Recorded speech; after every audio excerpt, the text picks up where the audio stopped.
I nearly choked on my coffee when I opened the email from Sunrise Valley Homeowners Association demanding $300 in unpaid parking fees, complete with a threat to put a lien on my property if I didn't pay within 10 days.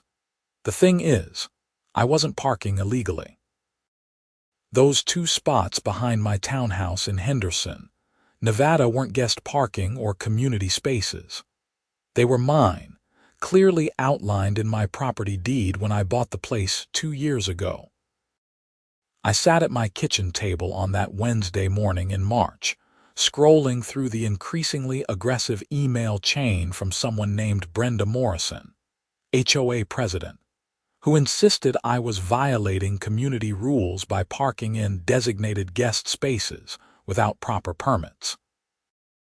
I pulled up my closing documents on my laptop, finding the page I needed within seconds. Right there in black and white, the property description included 2 assigned parking spaces, numbers 47 and 48, located directly behind Unit 123.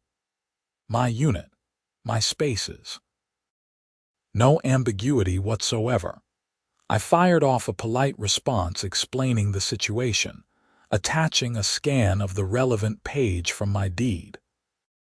Within an hour, Brenda replied with a curt message stating that the HOA had recently conducted an audit and determined that those spaces were actually community property, regardless of what my outdated documents claimed. She insisted I needed to pay the fees for the past 6 months or face legal action. 6 months. That meant they'd been quietly adding charges to my account without ever bothering to notify me until now. I felt my jaw clench as I calculated the total. $50 per month, per space, for 6 months came to $600, not the $300 she'd mentioned in her first email. When I pointed out this discrepancy, her next message arrived with an updated invoice for the full amount, along with a $50 administrative processing fee for making her recalculate.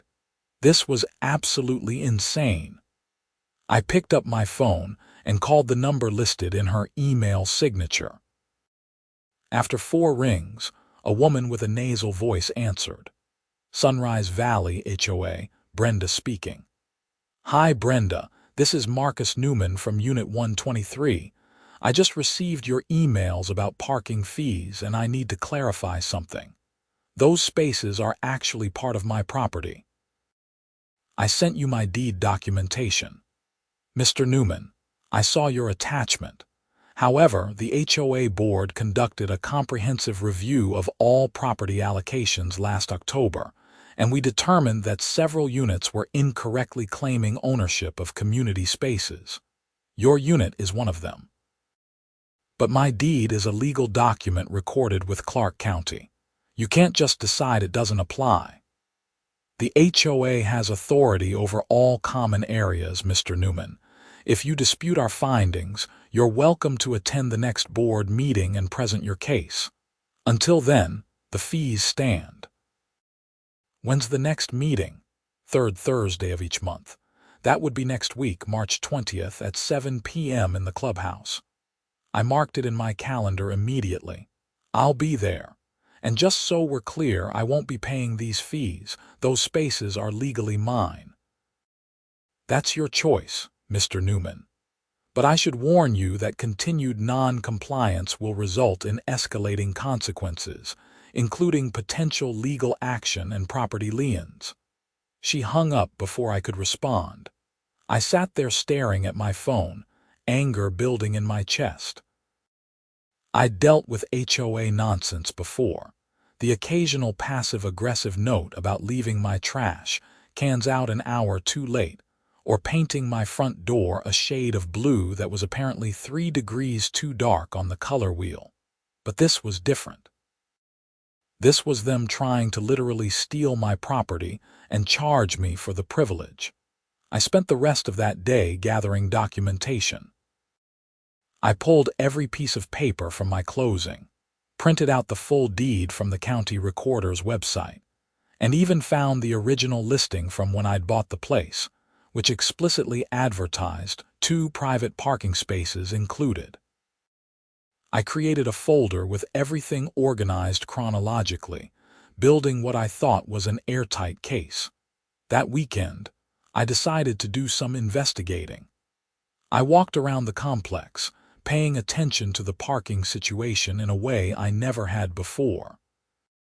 Sunrise Valley was a sprawling townhouse community with about 80 units spread across several buildings. Most units had one designated space in front, with additional spaces scattered throughout the property.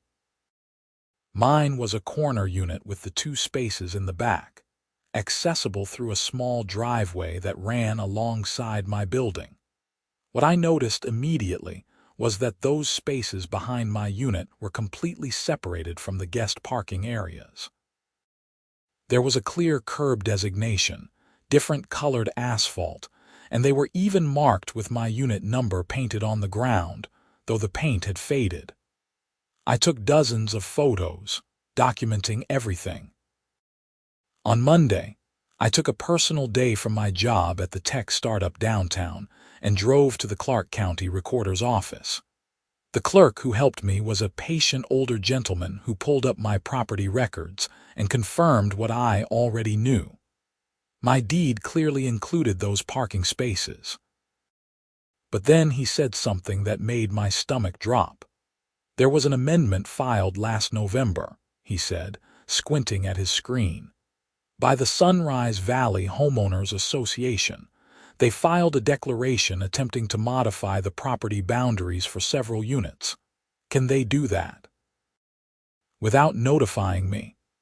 Well, they're supposed to notify all affected property owners and get consent. Let me see if there's a consent form on file. He clicked through several screens, his frown deepening. No consent form from you. That's irregular. They should have had your signature. So the amendment isn't valid.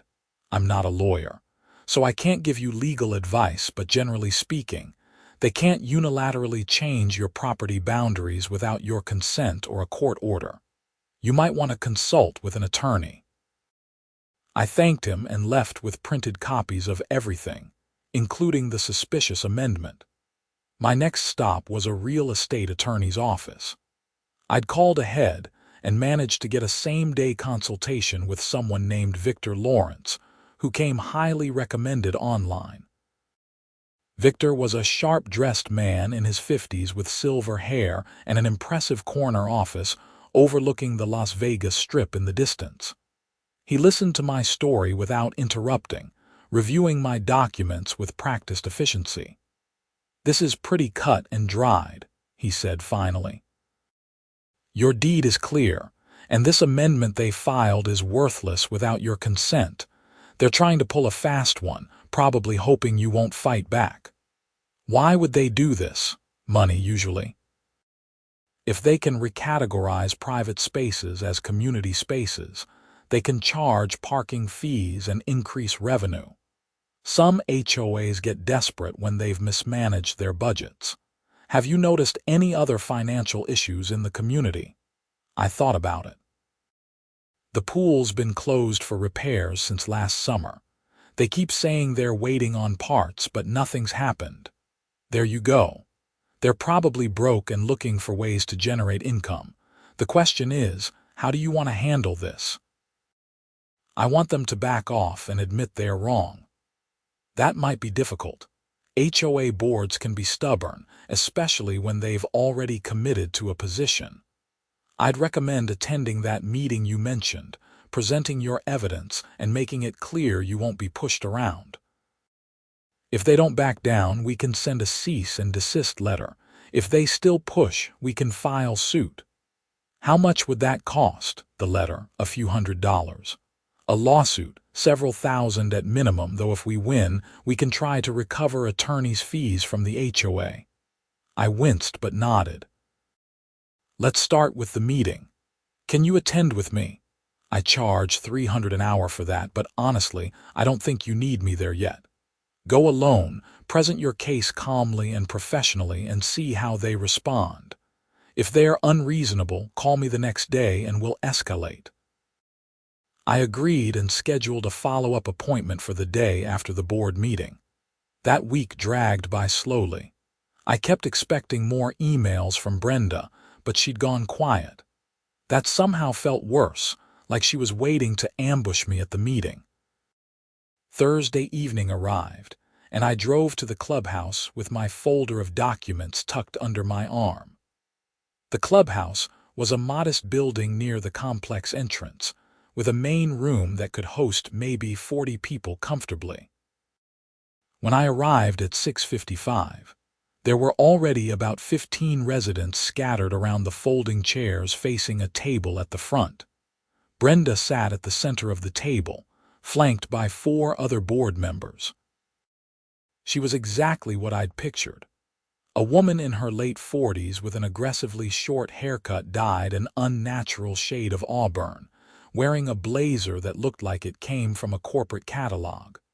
Her expression was pinched, like she smelled something unpleasant. The other board members looked less severe, mostly older retirees who seemed half asleep already. I took a seat in the third row, right in the middle, where I'd have a clear view and they couldn't ignore me. Brenda called the meeting to order at exactly 7 p.m., running through standard business with robotic efficiency. Approval of last month's minutes. Financial report, which she rushed through so quickly I could barely catch the numbers. Landscaping updates. Discussion of pool repairs, which she dismissed by saying they were still waiting on contractor schedules. Finally, she reached new business. We have one resident who requested time to address the board regarding parking fees. Mr. Newman, you have 5 minutes. I stood up, taking my folder with me. Thank you. I'm here because I received an email demanding $650 in parking fees for spaces 47 and 48, which are located behind my unit. The problem is, those spaces aren't community property. They're part of my private property, as clearly stated in my deed. I walked up and placed copies of my deed on the table in front of each board member. As you can see, the legal description explicitly includes those 2 parking spaces. They were part of my purchase, and I've been using them since I moved in 2 years ago without any issues until now. Brenda barely glanced at the papers. Mr. Newman, as I explained on the phone, the board conducted an audit and determined that certain spaces were incorrectly designated in older deeds. The HOA has authority over all community spaces. But these aren't community spaces. Look at the deed. We have looked at it. We consulted with our attorney, and he advised us that the HOA's master declaration takes precedence over individual deeds when there are conflicting claims. That was news to me. What conflicting claims? My deed is recorded with the county. It's a legal document. One of the other board members, an elderly man with thick glasses, raised his hand slightly. Brenda, maybe we should have our attorney explain this to Mr. Newman directly. I'm not sure I understand it myself. Brenda shot him a look that could have frozen water. That won't be necessary, Harold. Mr. Newman, if you want to dispute this, you're welcome to hire your own attorney and take it up with ours. Until then, the fees stand. Actually, I said, pulling out another document, I already went to the county recorder's office. I found the amendment you filed last November, trying to change property boundaries without my consent. The clerk told me you needed my signature for that to be valid. I never signed anything. A murmur went through the room. Several other residents who'd been staring at their phones suddenly looked interested. Brenda's face flushed. That amendment was filed in accordance with the HOA's legal authority under Nevada law. What law specifically? I don't have to explain our legal reasoning to you. If you want to challenge this, hire a lawyer. I have one on retainer already, I lied, figuring my consultation with Victor counted. He reviewed everything and told me your amendment is worthless without my consent. So I'm giving you one chance to withdraw these fees and acknowledge that those spaces are mine. Otherwise, I'll file suit and we can let a judge decide." The room went completely silent. Brenda's flush deepened to an angry red. "Are you threatening this board?" "I'm not threatening anyone. I'm protecting my property rights." Another board member, a woman in her 60s with curly gray hair, cleared her throat. "Brenda, maybe we should table this and have our attorney review Mr. Newman's documents. If there's a legitimate question about ownership, we shouldn't rush into." "We're not tabling anything, Patricia. The audit was thorough and our attorney already approved our actions. Mr. Newman, your 5 minutes are up. Please sit down." I stayed standing. "Are you seriously going to ignore documented proof that you're wrong?" "Sit down, Mr. Newman, or I'll have you removed from this meeting for disrupting official business." "I'd love to see you try. This is a member meeting and I'm a member." Brenda stood up, her chair scraping loudly against the floor. "This meeting is adjourned. You can't just adjourn because you don't like what I'm saying. Watch me." She grabbed her papers and stormed out through a side door. The other board members looked at each other in confusion. Patricia, the woman who'd suggested reviewing my documents, gave me an apologetic look. "I'm sorry, Mr. Newman. This isn't how we usually handle things. Let me talk to Brenda and see if we can sort this out reasonably." "I'd appreciate that. I'm not trying to cause problems. I just want what's legally mine." The meeting broke up with residents clustering in small groups, whispering. A few people approached me, asking what was going on. I explained the situation, and to my surprise, several of them had similar stories. One woman said the HOA had tried to claim her garden plot as community property. Another man said they'd billed him for replacing a fence that separated his patio from the common area, even though his deed clearly stated the fence was his responsibility to maintain, meaning it was his property. We exchanged contact information, forming an impromptu alliance.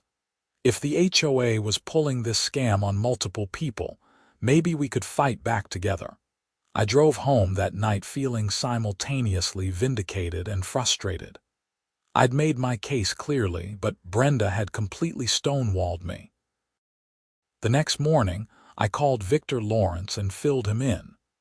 "Time for that cease and desist letter," he said. "I'll draft something today and have it ready for your review by Monday. We'll send it certified mail to the board president and the HOA's registered agent."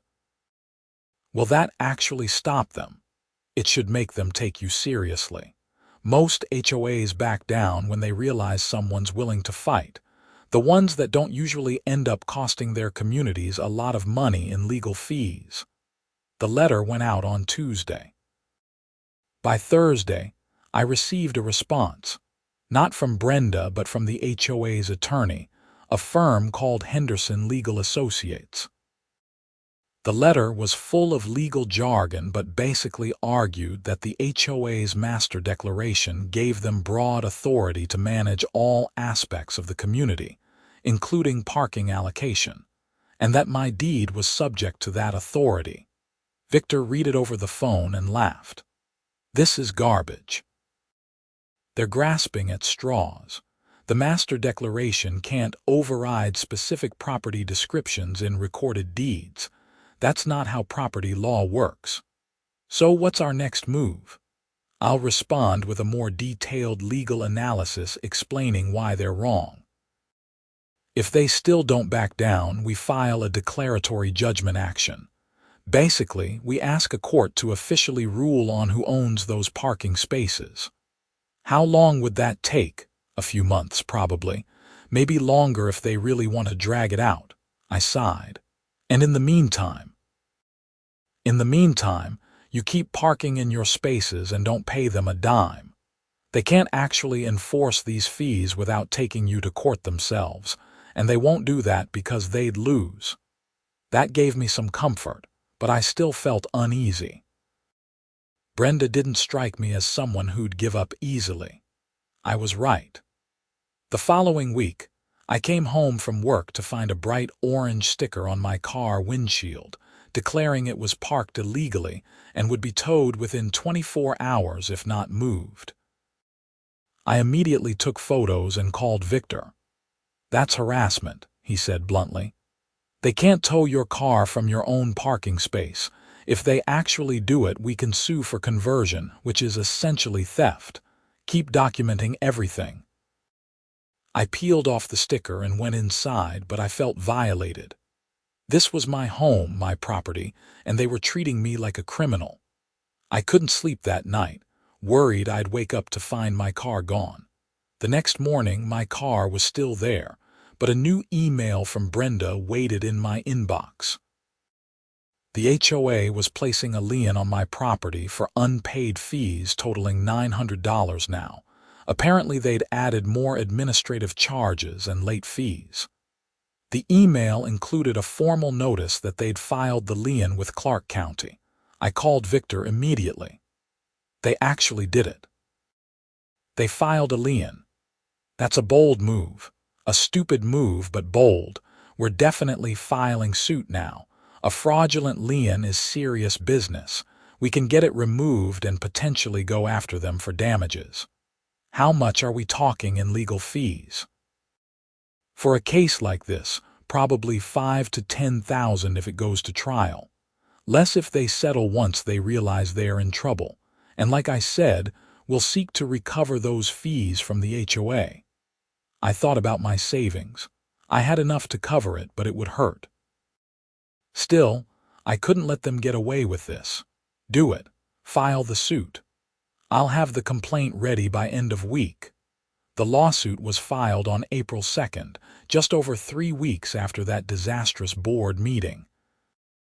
We sued the HOA for declaratory judgment regarding the parking space ownership, to remove the fraudulent lien, for harassment, and for attorney's fees. Victor served the papers on Brenda personally at the HOA office, which he described as deeply satisfying.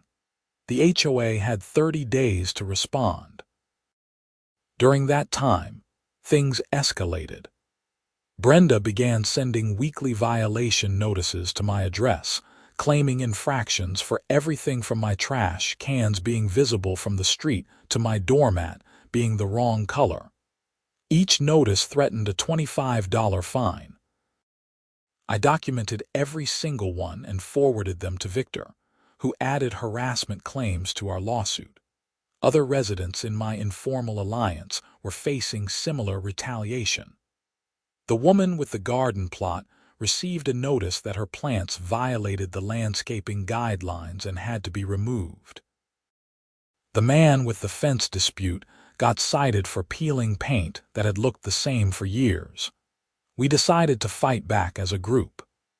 Patricia, the sympathetic board member, reached out to me privately and revealed that Brenda had been making decisions without full board approval.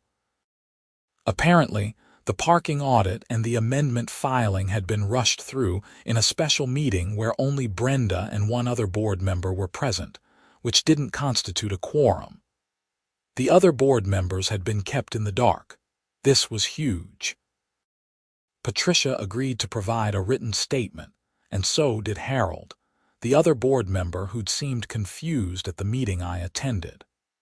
With their help, we had evidence that Brenda had potentially violated the HOA's own bylaws, which required a majority of board members to approve major decisions.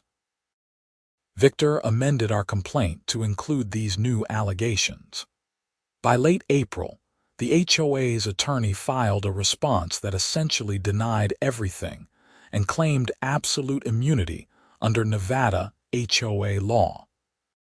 Victor called it a kitchen sink defense, where they just threw every possible argument at the wall hoping something would stick. The discovery process began, which meant both sides had to exchange documents and information. Victor subpoenaed all of the HOA's financial records, board meeting minutes, and communications related to the parking audit. What came back was eye-opening. The HOA was in terrible financial shape. They'd mismanaged their reserves, spending money on cosmetic upgrades like new clubhouse furniture while neglecting essential maintenance. The pool wasn't closed for parts. It was closed because they couldn't afford the repairs, which would cost nearly $50,000. Brenda and the previous board had apparently taken out a loan to cover operating expenses, and now they were desperate to increase revenue to make the payments. The parking fee scheme was just one of several revenue-generating plans Brenda had implemented. She'd also raised dues by 30% without proper notice, started charging for amenity access that was supposed to be included, and even billed residents for water usage in common areas by dividing the cost equally among all units, regardless of actual usage. Victor was practically gleeful when he called to tell me what he'd found. "This is better than I expected. We've got mismanagement, financial impropriety, and violations of their fiduciary duty. We can make a case for removing the entire board and forcing new elections." Can we really do that? With this evidence, absolutely. I'm going to file a motion for summary judgment on the parking space issue, since that's clear-cut, and then we can pursue the broader claims. The summary judgment hearing was scheduled for June 15th. It felt like forever waiting for that date, but I used the time productively. The group of residents facing HOA retaliation had grown to nearly 20 people.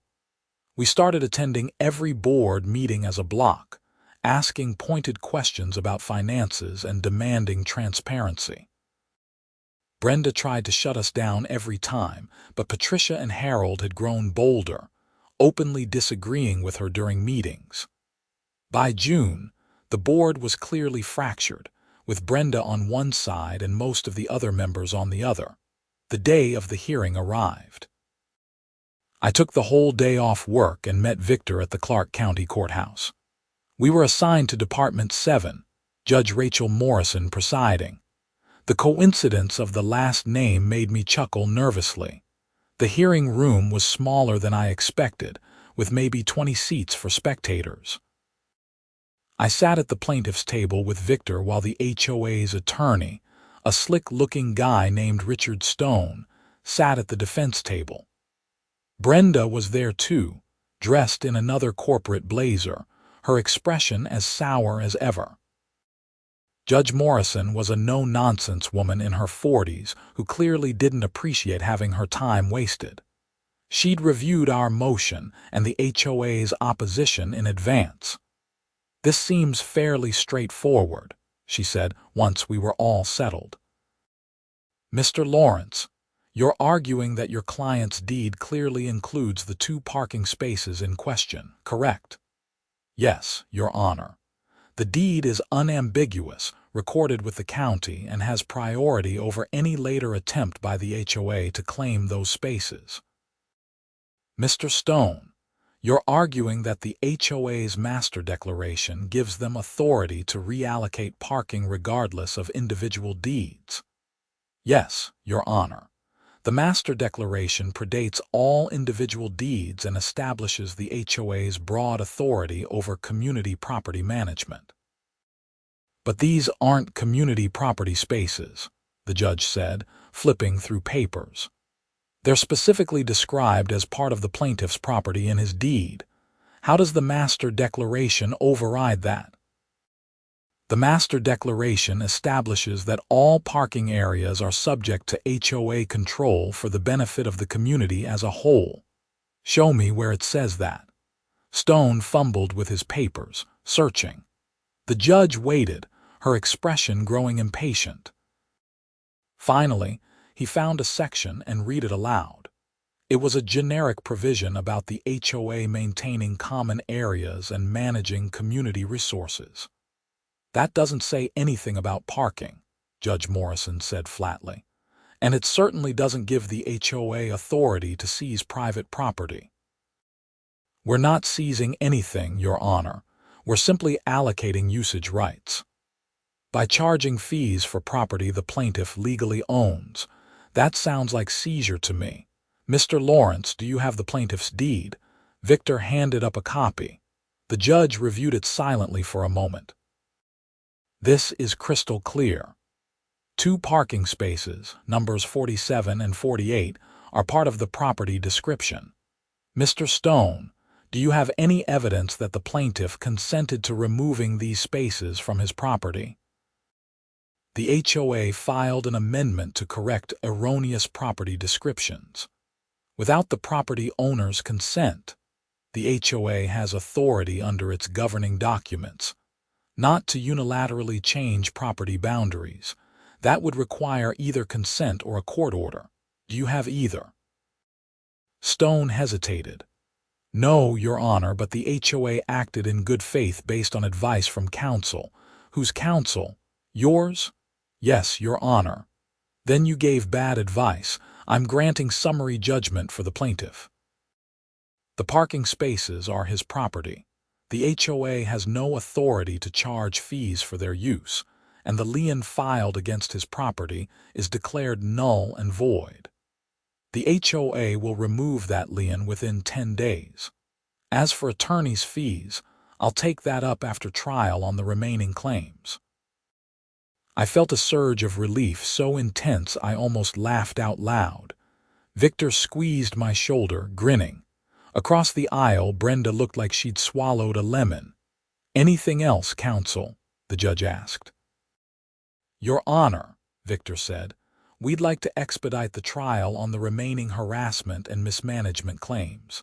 My client continues to face retaliation from the HOA board. Mr. Stone, we'd prefer to resolve this through mediation, Your Honor. I'm sure you would. How about this? You have 30 days to attempt mediation. If that fails, we'll set a trial date. Fair enough. Both attorneys agreed. We filed out of the courtroom and I shook Victor's hand enthusiastically. That was incredible. Thank you. Thank the judge for seeing through their nonsense. Now let's see if they're smart enough to settle the rest. The mediation was scheduled for July 12th. In the meantime, the court order forced the HOA to remove the lien, which they did with obvious reluctance. I also noticed a sudden decrease in violation notices.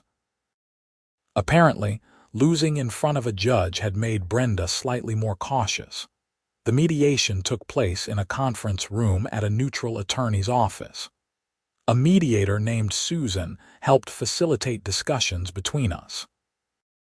I attended with Victor, while the HOA brought Brenda, another board member, and Richard Stone. Susan started by having each side explain their perspective. I talked about how I'd simply tried to protect my property rights and had been met with retaliation and harassment. Victor presented our evidence of the bogus violation notices, the improper lien, and the broader mismanagement issues. Brenda's response was defensive and aggressive. She insisted the board had acted appropriately, that I was a troublemaker trying to undermine community governance, and that all their actions were justified. Richard Stone looked increasingly uncomfortable as she spoke. During a private caucus, Susan told us that the HOA was in a weak position and knew it. They're worried about liability, she said. Not just to you, but to other residents who might bring similar claims. They want to settle, but Brenda is being stubborn. What are they offering? They'll drop all violation notices, pay your attorney's fees to date, and issue a statement acknowledging that the parking spaces are yours. But they won't apologize and they won't admit wrongdoing. That's not enough, I said. Other residents are being harassed too. This needs to stop community-wide. Victor nodded. We want a broader settlement that includes policy changes. No more retaliation against residents who dispute HOA decisions. Better financial transparency, and a special election to recall the current board. Susan went back and forth between rooms for hours. Finally, as the sun was setting outside, she came back with a revised offer. The HOA would pay my attorney's fees, acknowledge my parking space ownership, implement new policies requiring board votes and proper notice for major decisions, and agree to a special election within 90 days. In exchange, I dropped the harassment and mismanagement claims. "What about Brenda specifically?" I asked. "Can we require her resignation?" "They won't agree to that, but with a special election coming, the homeowners can vote her out." I looked at Victor. He shrugged. "It's not perfect, but it accomplishes most of what we wanted." "The special election is key because if residents are paying attention, Brenda's done." I agreed to the settlement. Papers were signed, and the whole ordeal finally felt like it was ending. When I got home that night, I immediately emailed the other residents in our informal group, letting them know what we'd achieved. The response was overwhelming. People were grateful, angry that it had taken a lawsuit to get basic accountability, and motivated to make changes. We organized a campaign to educate homeowners about the upcoming special election and to recruit candidates willing to run against the current board. Patricia agreed to run for president. Harold said he'd stay on, but only if there was a complete board refresh. We found 3 other residents with relevant experience: a retired accountant who could help fix the finances, a project manager who could oversee the pool repairs, and a teacher who was passionate about transparent communication. The special election was held on October 8th, a Saturday morning at the clubhouse. Turnout was higher than any HOA election in Sunrise Valley's history, nearly 60% of homeowners. I volunteered as a poll monitor, checking people in and handing out ballots. Brenda showed up around noon, campaigning even though the rules prohibited it within a certain distance of the polling location. She stood just outside the boundary, trying to convince people that the lawsuit had cost the community thousands in legal fees and that I was to blame. Several residents told her off directly. One man said, "We paid those legal fees because you made illegal decisions. That's on you, not Marcus." Another woman added, "You filed a fraudulent lien. You should be grateful you're not facing criminal charges." Brenda's face went red, and she eventually left. When the polls closed at 3 p.m., volunteers counted ballots in full view of any homeowners who wanted to watch. The results were decisive. Patricia won the presidency with 72% of the vote. All 3 new candidates won their races. Harold kept his seat by a narrow margin. Brenda lost spectacularly, getting only 18%. The new board was sworn in at the November meeting. Their first act was to commission a full financial audit by an independent accounting firm. Their second was to finally get the pool repairs started, funded by a special assessment that homeowners actually understood and supported because the new board explained everything clearly. Patricia called me a few days after that meeting. "Marcus, I wanted to thank you personally. If you hadn't fought back, Brenda would still be running things into the ground. I just protected what was mine. You and the others did the hard work of actually fixing things. Well, we couldn't have done it without you showing everyone that the board wasn't invincible. By the way, the financial audit is turning up some concerning things. There are expenses from last year that don't have proper documentation. We might need to bring in lawyers again." "What kind of expenses?" "Payments to vendors that nobody can verify. Missing receipts. Some checks written to cash. It's possible Brenda was just incompetent at record keeping, but it might be worse." That made my stomach drop. "You think she was stealing?" "I don't want to make accusations without proof, but something doesn't add up. The auditors are still investigating." 2 weeks later, the audit results came in. Nearly $30,000 couldn't be properly accounted for over the past 2 years. Some of it might have been legitimate expenses with lost documentation, but a significant portion appeared to be fraudulent. Checks written to vendors who didn't exist, reimbursements to Brenda for supplies that were never purchased, credit card charges at personal retailers that had nothing to do with HOA business. The new board voted unanimously to refer the matter to the Henderson Police Department. A detective named Ramirez was assigned to the case. He interviewed board members, reviewed financial records, and eventually brought Brenda in for questioning. I wasn't involved in that part, but Patricia kept me updated. Brenda initially denied everything, claiming the records were confused and that she'd never taken anything that wasn't legitimately owed to her. But as the investigation continued, the evidence piled up. Bank records showed checks deposited into her personal account. Receipts showed she'd claimed reimbursement for items that security footage proved she'd bought at stores and then returned for refunds, pocketing the HOA's money. In January, 9 months after this whole nightmare began, Brenda Morrison was arrested and charged with embezzlement and theft. The amount was over $25,000, enough to make it a felony. The local news covered the story, and it felt surreal to see her mugshot on television. The case worked its way through the court system. Brenda eventually pleaded guilty to avoid trial, and in March she was sentenced to 18 months in prison and ordered to pay full restitution to the HOA. It wasn't a long sentence, but it was something. More importantly, it sent a message that HOA board members weren't above the law. Through all of this, I kept parking in my 2 spaces behind my townhouse. Nobody bothered me about it anymore. The orange stickers and violation notices stopped. My property was finally, definitively, unquestionably mine. The pool reopened in April, almost 2 years after it had closed. The new board threw a community celebration, and nearly everyone showed up. I stood by the water with a beer in hand, chatting with neighbors I'd gotten to know through this whole ordeal. People thanked me again for standing up to Brenda, but honestly, I felt like we'd all done it together. Patricia found me by the diving board. "I have something for you," she said, handing me an envelope.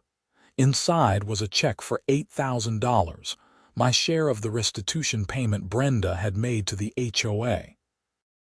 The board had voted to distribute it to the residents who'd been most directly harmed by her schemes.